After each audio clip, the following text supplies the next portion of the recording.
una sesión breve de divulgación de cómo es el trabajo en el aula del futuro y además contamos con compañeros que ya tienen experiencia previa en el desarrollo de trabajos de proyectos en el aula del futuro, porque la idea es que veáis que se puede trabajar de forma, bueno, yo creo que bastante interesante en este espacio, ¿vale? El aula del futuro de nuestro centro tiene dos características. La primera es que es obligatorio presentar un proyecto en el que se trabaje en las 4 zonas. Somos conscientes de que esto no sucede en todas las aulas del futuro de Extremadura, pero nosotros creemos que si no hacemos un trabajo en el que utilizamos propuestas metodológicas, actividades en las 4 zonas, bueno, pues el croma realmente lo tenemos en otro sitio, ordenadores tenemos en otro sitio, incluso tenemos más impresoras 3D en otros lugares, ¿vale? Entonces, la idea es esa, es que veáis que se pueden hacer trabajos utilizando este espacio en sus 4 zonas. Y otra característica que tiene nuestra aula del futuro es que intentamos siempre, porque creemos que, bueno, pues que es mucho más enriquecedor hacer trabajos STEAM, es decir, que haya una propuesta en la que se combinen las competencias específicas vinculadas a las humanidades y las competencias específicas vinculadas a lo científico. Para eso tenemos esta mañana con nosotros a Ramón, que va a contar cómo se puede enriquecer un proyecto de lengua castellana y literatura con robótica. Tenemos a Cristina, que nos va a contar cómo trabajaron el curso pasado desde ciclos formativos, porque las aulas del futuro también son para los profes de ciclos. Y tenemos también a Alicia, que nos va a contar cómo ha trabajado ella hace 15 días, en una propuesta desde inglés. Así que cedo la palabra a Ramón. Vale, rápido. Hace 2 cursos creo que fue, Carolina, el primer año del aula del futuro, estaba haciendo un proyecto sobre los cuentos de los hermanos Grimm relacionado con la película de E.T., similitudes y demás.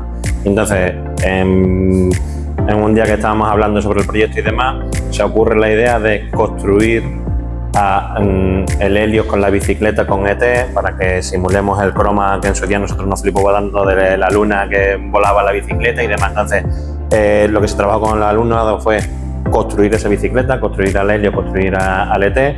Pusimos, por ahí yo creo que está saliendo un vídeo, y en el croma con una tabla y con una caja de folio y con una tela hicimos el recorrido. El alumnado tenía que programar, ya una vez construido la maqueta, tenía que programar para que subiera la rampa y demás. Y después añadimos también, una vez que ya tenían construido el Helio y la bicicleta y demás, le dimos secuencias de la película en imágenes, las tenían que ordenar, ¿vale? Y el robot tenía que ir parando en cada secuencia, ¿vale? Mi función aquí, bombilla, enriquecer y ayudaros en todo lo que pueda. Y del otro día surgió al día siguiente gente que era como, pero podemos hacer, se me ha ocurrido esta idea, no sé cuánto. Pues lo más operativo al principio, hablar con Carolina por ver un poco la zona, y después que yo pueda aportar algo en cuanto a robótica, programación y demás, pues es enriquecer vuestros proyectos, porque al final el proyecto lo veis ya vosotros, lo único que vamos a ir sumando gente y haciendo algo que tenga un poco de uno, un poco de otro y demás. Y sobre todo, que el año pasado dieron la enhorabuena al alumnado y al instituto, que no solo las cosas de robótica y demás se hagan en tecnología, que se pueden hacer en lengua, se pueden hacer en matemáticas, se pueden hacer historia, se puede hacer en todos lados, ¿vale? Entonces, simplemente eso, ¿vale? Y no sé quién de las dos os toca ahora, Alicia o... Yo vengo a presentar una actividad que se hizo el curso pasado con el alumnado de higiene bucodental. Fue concretamente la asignatura de primeros auxilios, en la que estábamos divididos en grupo bilingüe y grupo no bilingüe. Entonces, Francisco Tamayo, que es el profesor con el que se hizo esa docencia, tanto él como yo teníamos constancia de una persona, una profesora de biología que divulga en Instagram, que es @bioesoesfera, en el que ella tiene un Geniali preparado con una simulación de una consulta de urgencias con diferentes especialidades médicas. Entonces se nos ocurrió que, al ser una actividad bastante interactiva y que requiere de espacio, pues qué mejor que utilizar el aula del futuro, que se pueden encima mover las mesas, es espaciosa. Entonces creímos que era conveniente utilizarla aquí. Para ello se citó al alumnado aquí con el título de la actividad "¿Hay algún médico en la sala?". Ellos no sabían nada más, ¿vale? Entonces ellos venían con su bata Y en la fase de presentación e intercambio lo que se hizo fue presentarles la actividad y presentarles el Genially en esta pantalla, explicarles un poco cómo iba. Le dimos un QR para que ellos tuvieran en sus dispositivos móviles ese Genially preparado.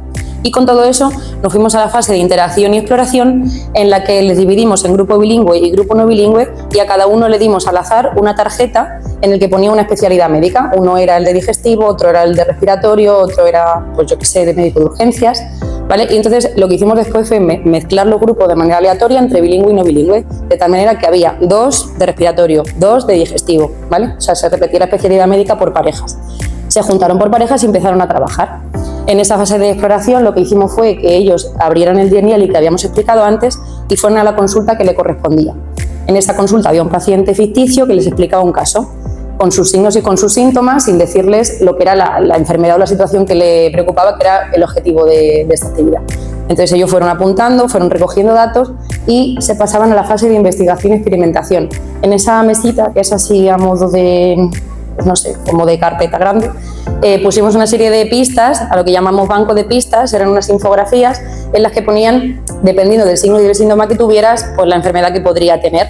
Entonces, una vez que hicieron su trabajo de investigación, en la fase de creación y desarrollo empezaron a redactar el producto final, que era el informe, un informe clínico con su diagnóstico, en que se habían basado, con sus signos, con sus síntomas y con toda la casuística de la enfermedad.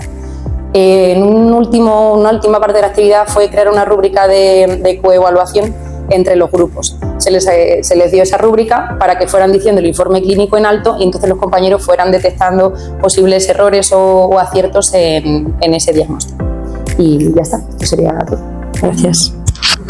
Nada, Cristina ha dicho 2 cosas que son muy interesantes. La primera, hemos comentado que efectivamente los proyectos tienen que pasar por todas las zonas y tiene que haber un producto final, que no lo he comentado yo antes, tiene que haber siempre un producto final, es algo a lo que estamos ya muy acostumbrados todos porque todos hacemos situaciones de aprendizaje y además es muy interesante este espacio para practicar tanto la coevaluación como la autoevaluación, ¿vale? Nosotros recomendamos siempre que los proyectos en las situaciones de aprendizaje del aula del futuro haya una pequeña reflexión posterior porque suele ser muy enriquecedor, el propio espacio nos lo permite. Vale, pues pasamos ahora a que nos cuenta Alicia, que ha hecho hace 15 días con su puerta.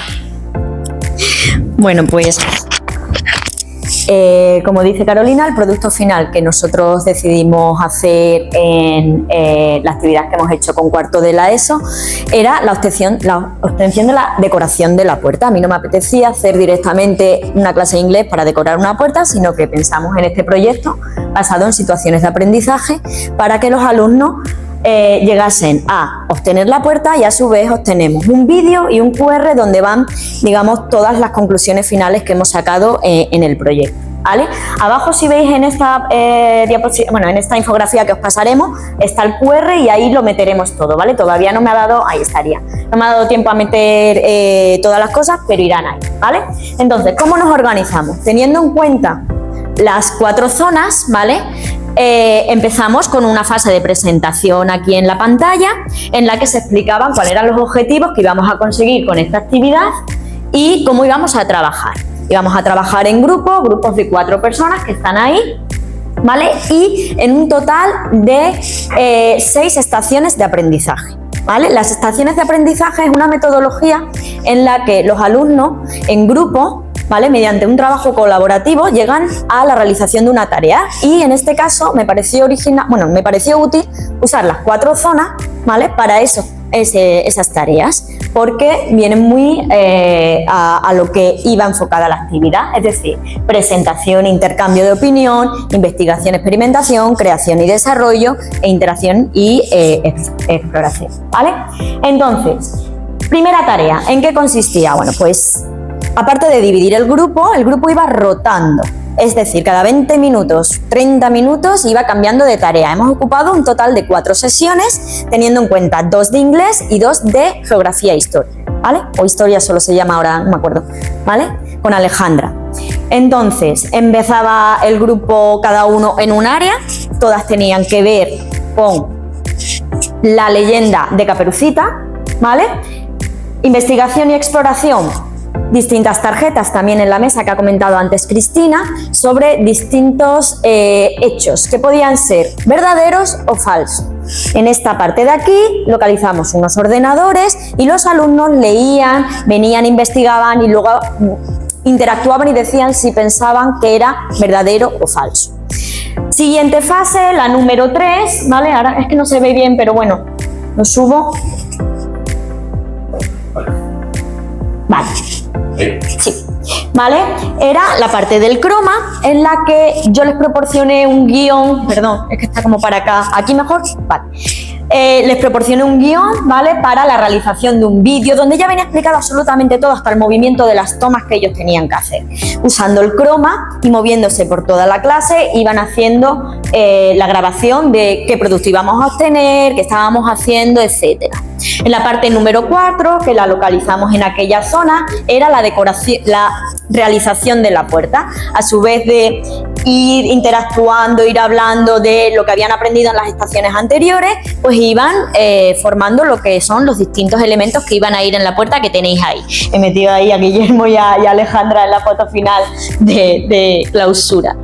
La parte número 5. Bueno, pues la parte número 5 tenía que ver con la creación de unas imágenes con inteligencia artificial sobre los distintos personajes de Caperucita o, bueno, a lo largo del tiempo o como se hubiesen visto por distintos artistas, como Van Gogh, ¿vale? Y bueno, luego la parte número 6, volvimos a presentación e intercambio, vimos el tráiler de la película, cómo la han adaptado y estuvimos debatiendo sobre el uso de moralejas, etc. La parte número 2 no la he incluido aquí, pero es la parte de Alejandra, donde vieron la de la historia y bueno. Y esto es como lo he usado yo y ya estaría, yo creo. Si tenéis alguna duda. Para cerrar, lo que queremos es que os quedéis con una idea y la idea es flexibilidad. Este espacio es flexible, es espacio flexible en cuanto al mobiliario, lo podemos mover como nos dé la gana. De hecho, cuando nosotros lo colocamos, no estaba así. Es decir, cada clase puede ser una colocación o incluso, si es necesario, lo podríamos sacar de aquí y dejarlo vacío prácticamente. Podríamos trabajar como has trabajado tú, prácticamente vacío. Esa es la primera cuestión. La segunda cuestión es el tiempo. Como está dividido en zonas, nosotros tenemos que establecer una pauta. Si lo vamos a hacer sincrónico o diacrónico, es decir, si van a ir todos a la vez en las mismas zonas o vamos a dividir el grupo en diferentes zonas. Si dividimos el grupo, la actividad por fuerza tiene que ser circular para que todos pasen por el mismo proceso. A lo mejor, si decidimos que el grupo vaya a la par, podemos plantearle diferentes actividades o proyectos en cada una de las zonas. Pueden ser diferentes. Nos van a llevar a el elemento final. Y el elemento final, evidentemente, es el producto. Por eso es desde la presentación e intercambio. En Extremadura se divide en 4 zonas por simplificar, porque no todos los centros tienen mucho espacio. La zona de investigación, en la que podemos trabajar acerca de uno de los proyectos que tenemos planteados, que uno de los grupos o todos de forma conjunta investiguen sobre una temática concreta. Cuando hablamos de interactuar, ya nos plantea la posibilidad más de establecer diálogo o de propiciar trabajos intergrupos dentro de esos grupos y, en último lugar, ahí aparece el croma, pero el croma es uno de los elementos más de la creación. De hecho, en el caso de Alicia, la producción se ha quedado fuera, ha ido fuera, que es la puerta. En el caso de Cristina ha sido aquí, ha sido el propio trabajo que se ha desarrollado, pero podríamos inventarnos cualquier tipo de actividad. Lo que sí quizás es enriquecedor, porque nos diferencia, es el enfoque STEAM.